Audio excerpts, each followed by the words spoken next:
From the moment we are born, we are wired to survive. Survival means getting what we need: food, safety, love, attention. And this drive doesn't fade as we grow older. It evolves. It hides beneath polite words and friendly smiles. But at the center of every human being is one thing: self-interest. This doesn't mean people are evil. It means they are focused on their own benefit. What helps them, what makes them feel good, what gets them ahead. Even when people seem to be helping you, there is often something in it for them. Sometimes it's obvious. They want something in return. Other times it's more hidden. They want to feel like a good person, or they want others to admire them. But very rarely is an act of trust or kindness done with no self-interest at all. This is the first reason you should never trust anyone, because everyone has something they want. And when that desire becomes strong enough, even the kindest person can turn on you.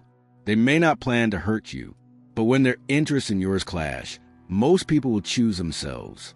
Every time, even in families, self-interest is present.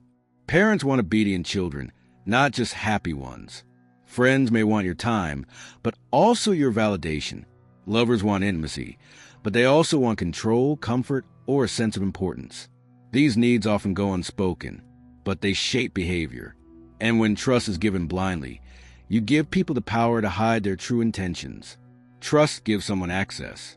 It says, "I believe you won't hurt me." But self-interest doesn't care what you believe. It only cares what someone stands to gain or lose. If they gain more by lying than by being honest, most people will lie. If they gain more by leaving you behind than staying loyal, most will leave. This is not about fear. It's about realism. The world is not built on fairness. It's built on choices. And each person is making choices every day that serve their own story. You are a part of that story only if it benefits them. The moment you become an obstacle or irrelevant or easy to replace, the trust you gave becomes a weapon in their hand. They know your weaknesses. They know what you'll forgive. They know what you hope for. That knowledge makes them powerful.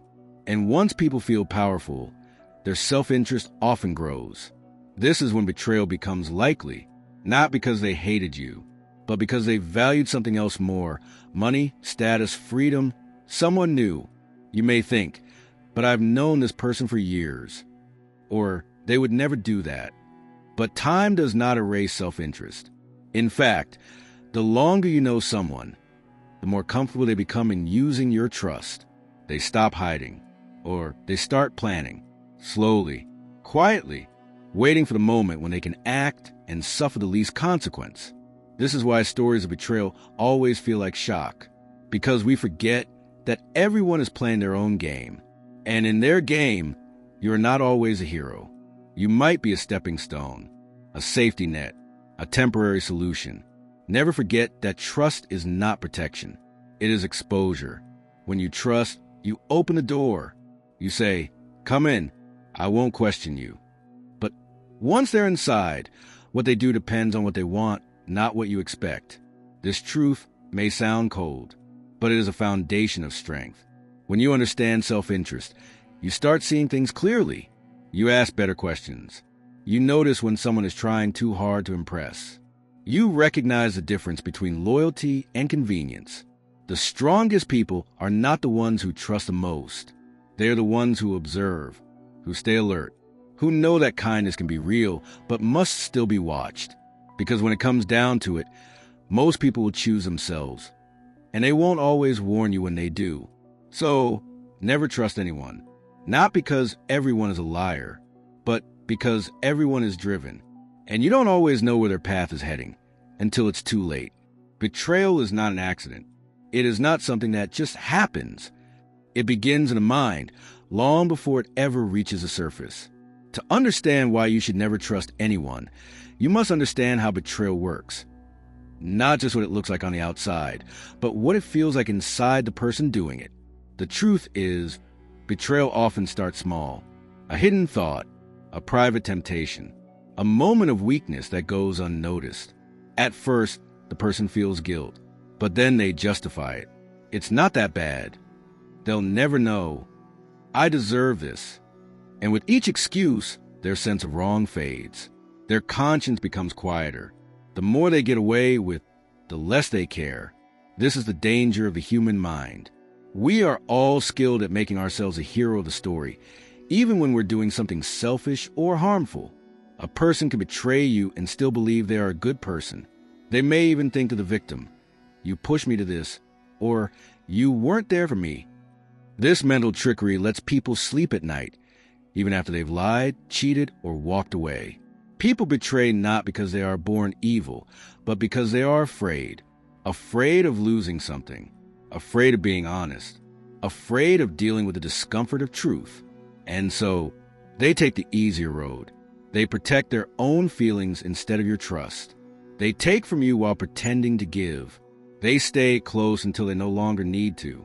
And once someone betrays you once and faces no real consequence, it becomes easier the next time.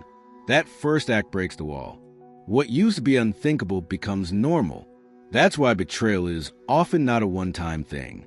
It's a pattern that grows, a habit that deepens, and the longer it goes unnoticed, the more damage it does.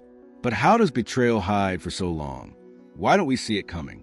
Because people know how to wear masks. They know how to speak with warmth, how to look you in the eye, how to say just enough to keep you hopeful. They study your emotions. They mirror your words. They know what you want to hear, and they give it to you just enough to keep your guard down. This is why betrayal cuts so deep. It isn't just the act that hurts. It's the fact that someone close to you was acting the whole time, that someone you trusted was playing a role, that every smile, every promise, every kind word may have been a tool, not a truth. The brain hates betrayal because it shatters reality. You begin to question everything. Was any of it real? How could I not see it? And that doubt doesn't just stay with one person. It spreads. You start to mistrust others. You mistrust yourself, your ability to judge, to feel safe, to believe in anyone's words. This emotional wound is hard to heal because it touches your sense of identity. It makes you feel naive, weak, exposed. And that is exactly what trust does. It opens you up. It gives someone the power to hurt you deeply. A stranger can't betray you, only someone you let in. The psychology of betrayal is a mirror of human nature. It shows us that under pressure, people often choose comfort over character. That fear of confrontation, fear of rejection, fear of consequence makes people dishonest.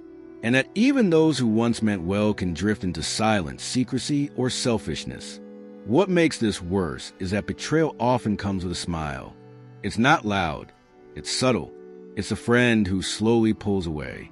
The partner who starts hiding things. The colleague who stops returning calls. It's not always a knife in the back. Sometimes it's just a quiet closing of a door that you thought would always be open. You must understand this if you want to protect yourself. Trust gives people space to change, to drift, to deceive. Not always because they plan to, but because the human mind is soft. It looks for shortcuts. It avoids pain. And in that effort to feel better, people often become dishonest. So what can you do? Observe people over time. Don't listen only to words. Watch actions, patterns, consistency. Look at how they treat others when they have nothing to gain. Look at how they behave when no one is watching. Most importantly, don't ignore your intuition. Often, your body knows before your mind does. Trust should never be given freely. It should be earned, slowly, through actions that repeat over time.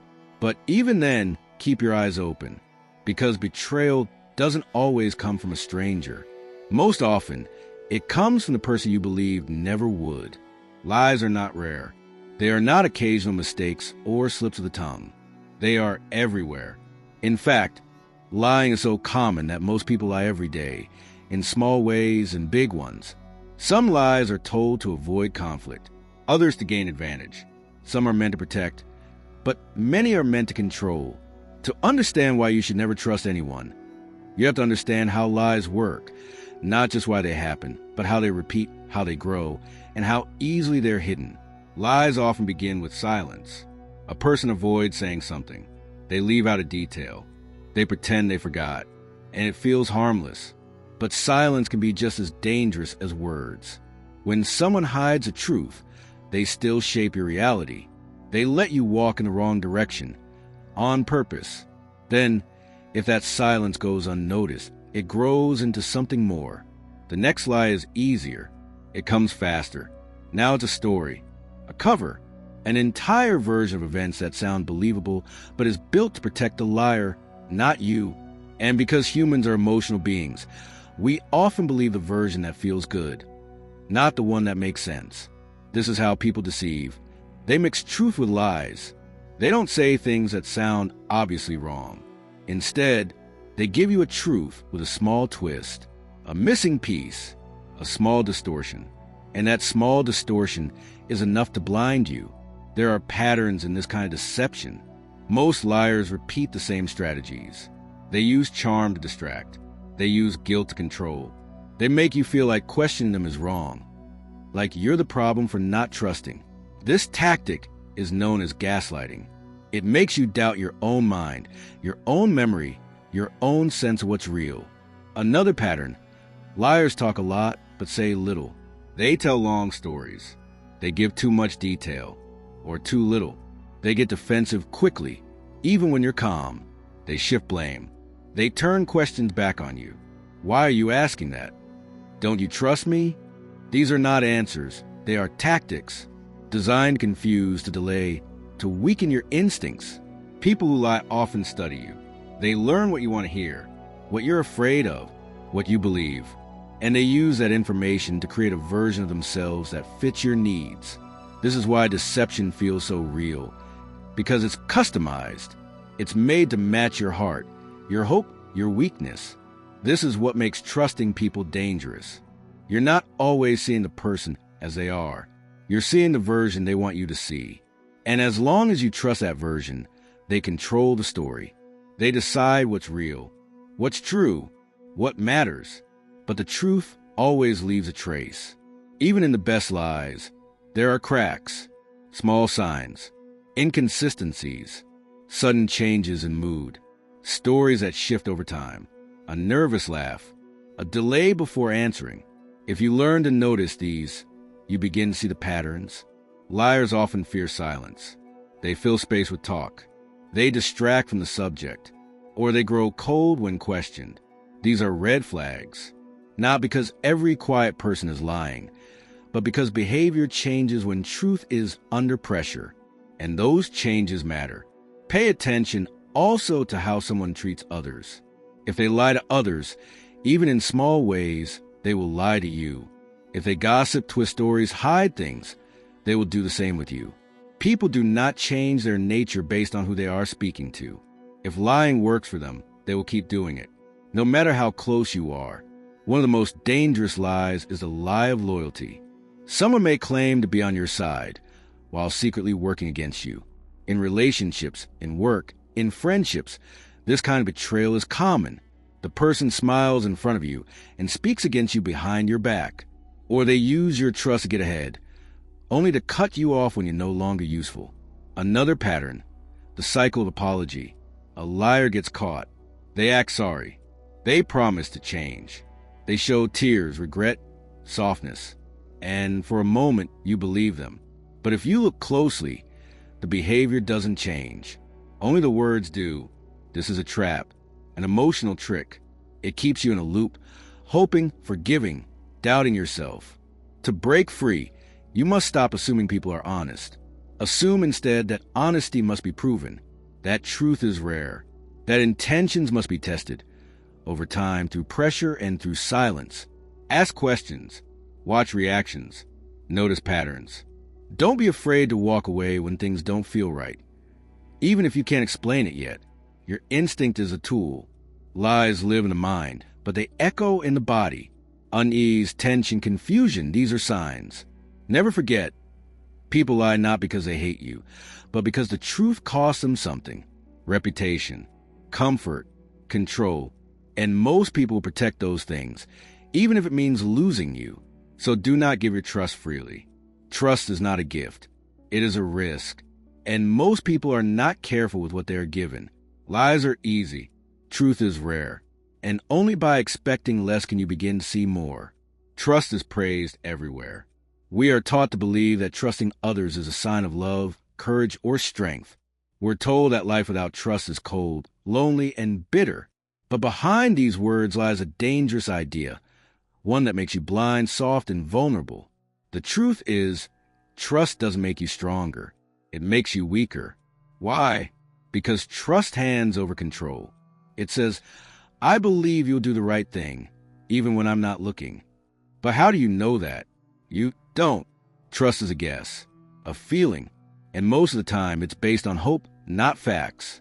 When you trust someone, you're giving them power over your peace, your safety, and sometimes even your future. This power is not small. It means someone else can affect your emotions, your decisions, your life, just by what they choose to do or hide. And the more you trust, the more you depend. You stop checking. You stop asking. You stop thinking for yourself. And that is where the weakness begins. Trust creates blind spots. It makes you ignore red flags. It convinces you to give second chances when you should walk away. It makes you believe excuses. You tell yourself they didn't mean it. They're just going through something. It'll be better next time. But all this does is make it easier for people to repeat the same behavior. Why would they change when you've already shown them they don't have to? People who are trusted too easily learn that they can get away with more. They learn where your boundaries are soft. They learn how to say the right things to make you stay. And while they grow bolder, you grow weaker. You give more. You try harder. And you ignore the growing weight of doubt inside you. Trust is also a way people avoid responsibility. Just trust me, they say. And with those words, they ask you to turn off your brain, to stop asking questions, to ignore what you feel. And when things fall apart, you're the one left in pain, not them. There's a reason why people in power often talk about trust. Because it's easier to lead, to sell, to control when people stop thinking for themselves. The more you trust, the less you resist, the less you look for truth, the more you explain away what doesn't make sense. That's not strength. That's submission. Even in personal relationships, trust can be dangerous. It makes you slow to react. It makes you stay too long. It makes you share too much. You tell your secrets. You open your heart. And now, someone else holds a map to your soul with no guarantee they'll protect it. Some of the worst pain comes from trusting the wrong person. Not because you didn't see the signs, but because you refuse to believe them. Trust turns you against your own senses. You notice something is off, but you push it away. You hear a lie, but you pretend it was a mistake. You feel used, but you call it love. This is how trust traps you. It wraps around your logic and pulls it tight. It makes you believe that doubting someone means you're broken. But the truth is the opposite. Strength is not in trusting blindly. It's in questioning wisely. You must learn to see trust as a risk, not a virtue. Something to give slowly, with conditions, and always with awareness. Just like you wouldn't leave your home unlocked for anyone, don't leave your inner world open to every smile, every sweet word, every promise. It's not about being paranoid. It's about being prepared. About knowing that trust is a door, and behind that door, anything can happen. Good or bad. And once it's open, it's not so easy to close. People often say, you can't live without trust. But you can. What you can't live without is awareness, boundaries, self-respect. You can connect with others, work with them, love them, but without giving them the keys to your peace, without handing them your blind faith. The strong are not those who trust first. They are those who watch, who test, who learn, who stay grounded in reality. Because reality is not always kind. People change. People hide. People fail. And if you base your safety on trust alone, you will be left broken again and again. So ask yourself, does trust make you free? Or does it make you dependent? Does it give you peace? Or does it silence your instincts? In most cases, trust does not lift you, it exposes you. And once you are exposed, those with less care, less conscience, and more hunger will take what they can. That is why trust makes you weak. Not because it's bad to believe in people, but because most people have not earned it. And until they do, through action over time and without shortcuts, they are not safe. No matter how they sound, no matter what they say. Stay aware, stay sharp, because once you fall into trust, it takes strength to climb back out. There are lessons that facts can't teach. Only experience can. And when it comes to trust, the most powerful lessons come from real stories. Moments when trust was given and pain followed. Not because the person was foolish, but because trust is always a risk. And too often, that risk is ignored until it's too late. Let's begin with something simple. Friendship. A woman in her late 20s had a best friend for over 10 years. They shared everything. Secrets, heartbreaks, dreams. They worked together, laughed together. She believed this person was family.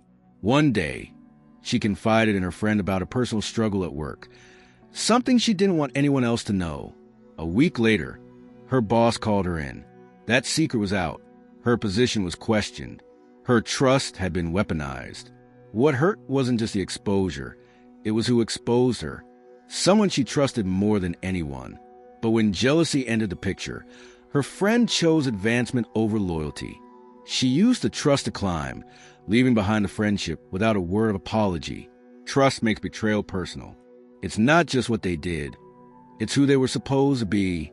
Now consider a business example. Two men start a company. They're both passionate, driven, and committed. They build slowly, from scratch, sharing profits equally. One handles operations. The other manages finances. Years go by. The company grows. But one of them begins shifting money behind scenes. Not because he hated his partner, but because he wanted more. When the truth surfaced, hundreds of thousands were gone. The other partner was left with debt, lawsuits, and confusion. He had trusted completely. No checks. No audits, just belief. That belief became his downfall. What began as partnership ended in silence and courtrooms. Even in love, trust often writes the first line of tragedy. A man marries a woman he's loved for years. They move in together, share a life, and make plans. He believes she's honest, loyal. But over time, small things change. Distant conversations, sudden secrets, changes in routine. He brushes it off. Trust tells him not to worry. One day, he finds messages. A double life, another man, another story, all hidden behind the smile he saw every day. His world crumbles, not just because of the affair, but because every memory now feels false. That is the cost of blind trust. It turns your past into a lie. Sometimes betrayal doesn't even come from one person. It comes from a group.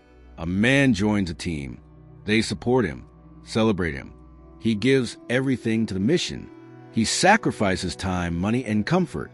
But when a crisis comes, the team turns on him, blames him, cuts him off. They protect their own name at the cost of his. The man is left alone, confused, and ruined, not by enemies, but by those who once called him brother. These stories are not rare. They happen in families too. Parents who use their children's trust to control them. Siblings who steal inheritance. Partners who pretend for years, only to reveal that they were never really present. Trust makes people stay quiet, hopeful, blind. And those who know this, those who seek control, use that silence as cover. The danger of trust is not just in the event of betrayal. It's in the weight it carries. Trust keeps you in places you should leave. It delays your reaction. It silences your questions. People stay in bad relationships, broken jobs, fake friendships, all because they trust it will get better. But sometimes it doesn't. Sometimes trust is what keeps the pain alive. One man once said, "I never thought it would be him." That sentence is common in every betrayal, because betrayal comes from where you feel safe.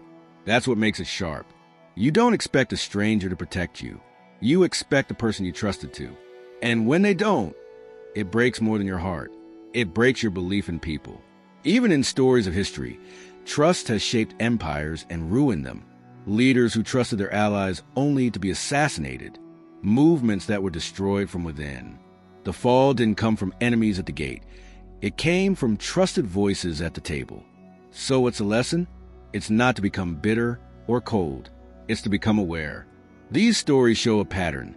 Trust, when given too fast, too easily, or without balance, becomes a weakness. It becomes a weapon in someone else's hand. it becomes the very thing that destroys you. You cannot control what others will do, but you can control how much power you give them. Every story of betrayal starts with trust, and many of those betrayals could have been avoided if that trust had been slower, tested, or withheld. Ask questions, watch behavior, set boundaries. Believe what people show you, not what they promise. Because when trust is misplaced, the damage is deep.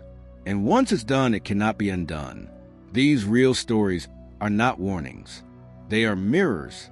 They show us what happens when we hope blindly, when we ignore signs, when we let emotions decide who gets access to our deepest places. So take these stories seriously. Let them shape your choices, not with fear, but with wisdom. Because once trust is broken, the pain may fade, but the lesson should remain. Living without trusting anyone may sound harsh, even impossible, but it's not about living in fear. It's about living in awareness. It's about choosing strength over comfort, clarity over illusion. Trust, when given blindly, invites pain. But when replaced with observation, boundaries, and self-reliance, life becomes sharper and safer. To live without trust doesn't mean you hate people. It means you stop giving them power they haven't earned. It means you stop expecting others to protect your peace, your secrets, or your heart. Instead, you begin to build a life where your safety comes from within, not from someone else's promise. The first step is to change your mindset. Instead of thinking, I can trust this person, begin asking, what do I really know about this person? Don't fill in the blanks with hope. Fill them with facts, with consistency, with patterns you've seen over time. When someone shows you who they are, believe that, not who you want them to be.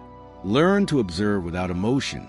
People will always tell you what you want to hear, but watch what they do when it's inconvenient. Watch how they treat others when they have nothing to gain. Watch what they say about others when those people aren't in the room. That's where their truth lives, not in their words to you, but in their actions around you. Build boundaries like walls with windows. Let people in slowly, through clear openings, not open doors. Share only what is necessary. Don't give away your life story, your dreams, or your vulnerabilities to someone just because they smile or say the right thing. Let time do the filtering. People who are real will remain. Those who are false will show themselves. If you're paying attention, use logic more than feelings. Feelings can be tricked. They can be pulled by charm, chemistry, or words designed to manipulate. Logic sees what emotion misses. It asks, does this make sense? Is this too fast? Have I seen this before? You don't have to be cold, but you must be clear, because clarity is protection. Don't wait for betrayal to start guarding your peace. Prepare before pain arrives. This means diversifying your emotional resources. Don't depend on one person for validation, support, or purpose. Create a life where your strength comes from your skills, your mind, your self-control. This way, if someone lies, leaves, or turns, your foundation doesn't fall. Practice saying no. Saying no without guilt is one of the strongest forms of self-defense. You don't owe anyone your time, your story, your energy. If something feels off, walk away. If someone rushes trust, slow them down. If you feel pressure, believe that's the time to pause. Pressure is the enemy of truth. Real things don't need to be rushed. Keep your goals private. Let results speak. When people don't know your next step, they can't block it. They can't steal it. They can't twist it. Silence is power. You can be kind, polite, social, but private. Let your moves be quiet. Let your peace be loud. Build habits that protect your mind. Daily reflection, journaling, time alone. These habits help you notice when something feels wrong before it grows. They help you hear your own voice over the noise of others. Because sometimes your body senses a lie before your brain does. Learn to listen. Choose strength over sympathy. Not everyone who acts hurt is a victim. Some use pain to control. Some use vulnerability to trap. You are not required to save anyone, especially at the cost of yourself. Help only when you have the strength to stay safe while doing so. Compassion is good, but without boundaries, it becomes a leash. Trust systems, not individuals. Build routines, agreements, contracts, backups. Don't assume someone will remember. Write it down. Don't assume someone will stay. Prepare for change. This is not pessimism. It's preparation. And it saves you from shock when someone walks away, forgets, or changes their mind. And finally, accept that people will disappoint you. No matter how careful you are, there will be moments of letdown. But when you don't rely on trust, those moments hurt less. You're not broken. You're just reminded that humans are complex, flawed, ever-changing, and that the only real control you have is how much you let them in. You can love people, work with them, support them, but without blind trust, without giving them the key to your emotional world. Keep that key with you, because once it's given away, getting it back is a slow, painful process. So live aware, live guarded, not in fear, but in wisdom. You don't need trust to have connection. You need truth. You need time. You need action that repeats without excuses. Anything less is not worthy of your belief. This is how you live without trusting anyone. Not by shutting down, but by standing up for your peace, your boundaries, your clarity, and building a life where your power comes from you, not from the promises of others.